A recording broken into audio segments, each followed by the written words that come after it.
amigos, minhas amigas, tá gravando aí, Carol? Ah, beleza. Bom, hoje não tem como fugir a isso, né? A situação é monotemática. Monotemática é coronavírus ou coronavírus. Você entra no noticiário, o dia inteiro só se fala de coronavírus, de manhã é coronavírus, à tarde e a quarentena vai acumulando os dias, as pessoas vão ficando mais ansiosas e eu quero ver os problemas que foram criados, que estão sendo criados pela ansiedade, depressão, dessa clausura que as pessoas se veem envolvidas, né? Não tem jeito, é a única estratégia eficaz até o momento, não é? Com uma comprovação científica.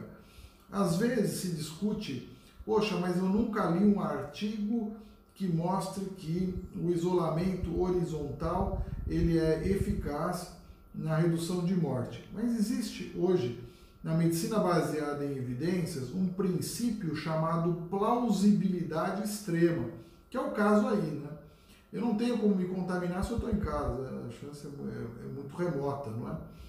Então é o princípio que às vezes é exemplificado como um sujeito que ele vai pular de paraquedas ou sem paraquedas do avião. É evidente que não vai fazer isso tudo porque a plausibilidade extrema ela é posta. A mesma coisa aí, né?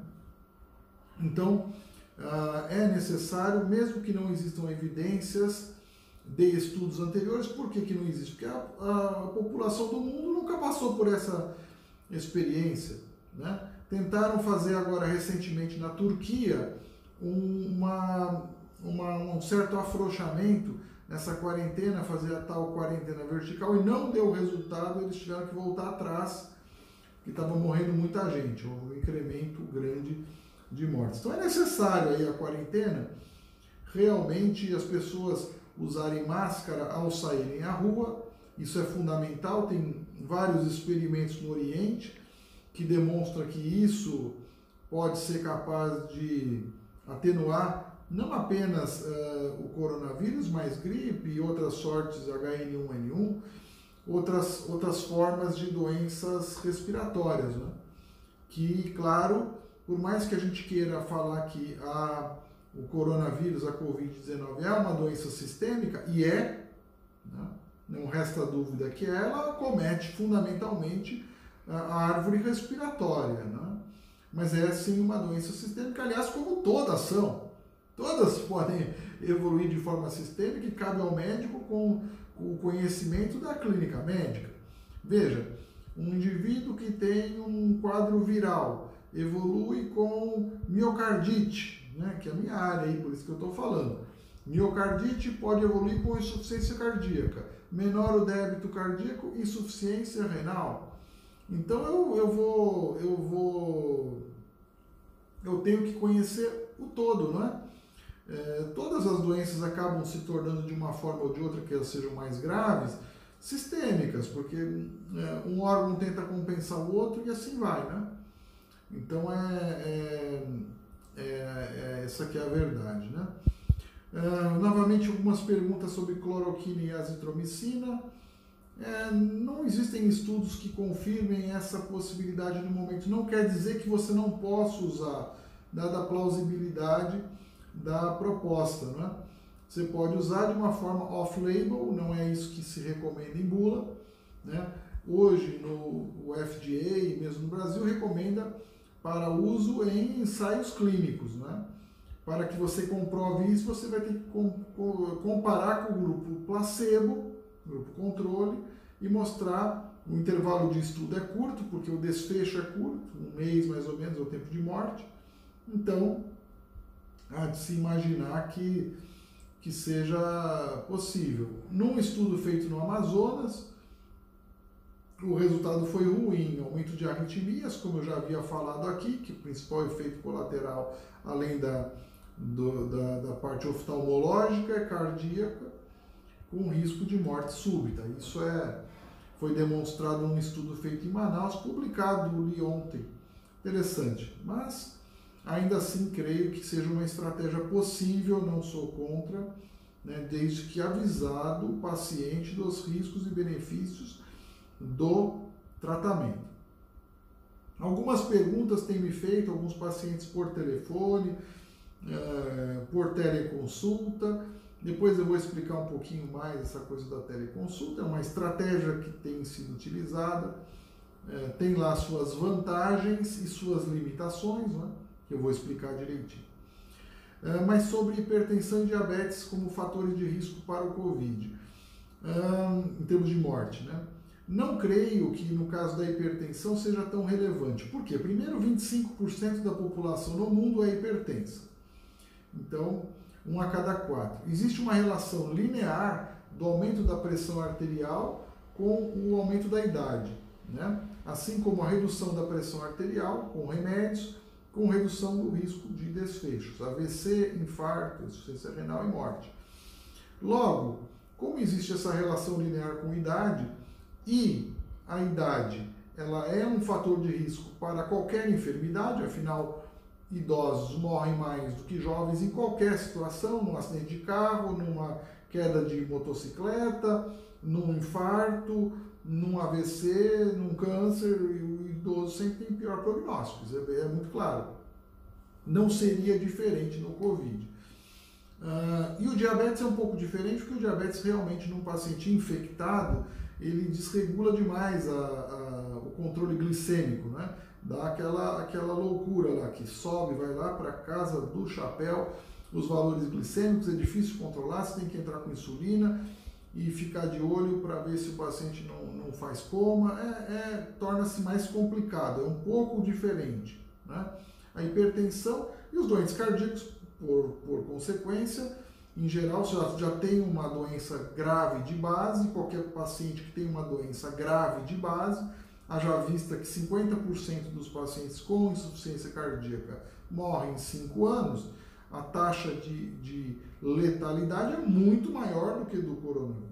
E aí que eu volto. Peguei aqui o dado ontem aí do cardiômetro, que é a quantidade de mortes de natureza cardiovascular do dia. Qualquer um de vocês pode entrar, só joga no Google, dá uma googada lá, cardiômetro, você vai ver o número de mortes. Ontem estava em 113 mil mortes contra 1.200 mortes por coronavírus, desde janeiro até agora. Então morre, claro, muito mais gente de doença cardiovascular do que de Covid. E o que a gente observa é que essas pessoas estão morrendo em casa, porque é uma queda significativa no número de procedimentos como angioplastias coronarianas de urgência e busca dos pacientes ao pronto-socorro por infarto do miocárdio. É óbvio que esses infartos continuam existindo, mas essas pessoas estão morrendo em casa ou irão, quando sobreviver, evoluir com situação muito difícil de insuficiência cardíaca.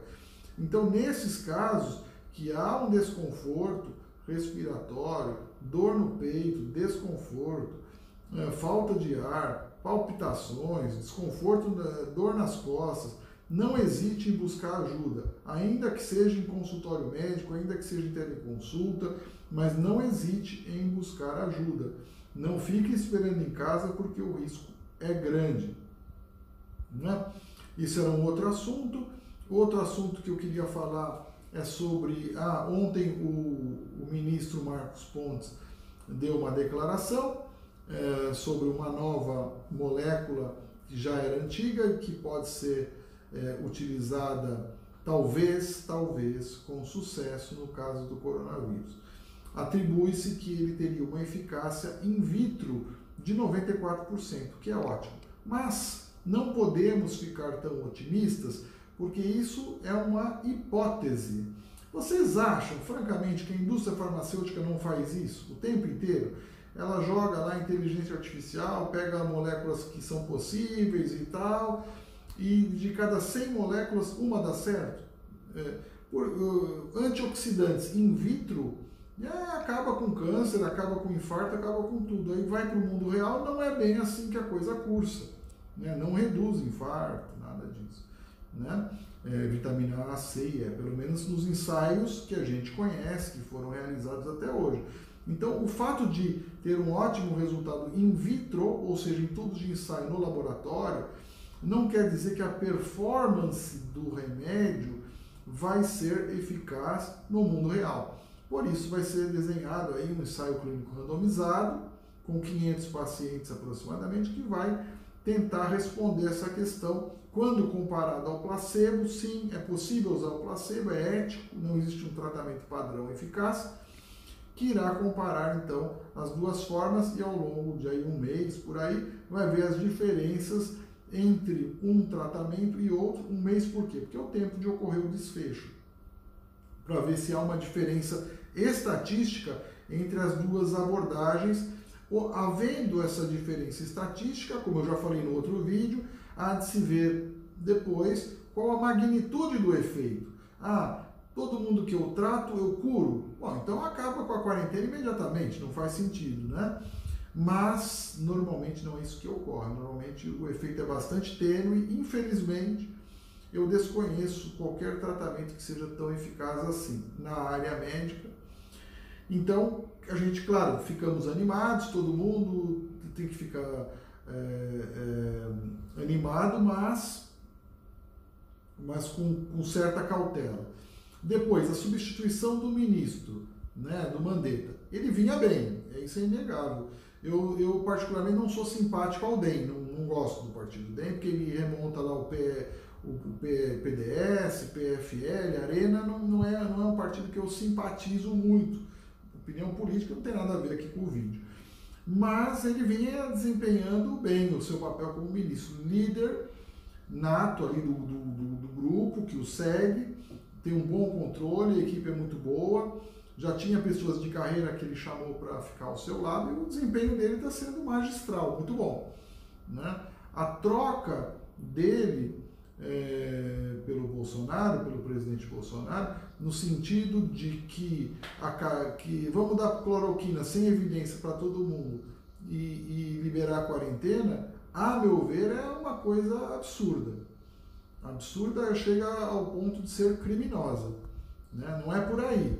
Então, se for substituir por um ministro que entre com esse mesmo espírito que o Bolsonaro quer que entre, vai ser um pau mandado, alguém que vai queimar o filme e vai matar muita gente. Então vamos torcer para que o presidente tenha responsabilidade na escolha do próximo ministro, apesar de que nos estados, que é quem manda no caso da saúde são os estados, nós estamos, pelo menos aqui em São Paulo, muito bem representados, né?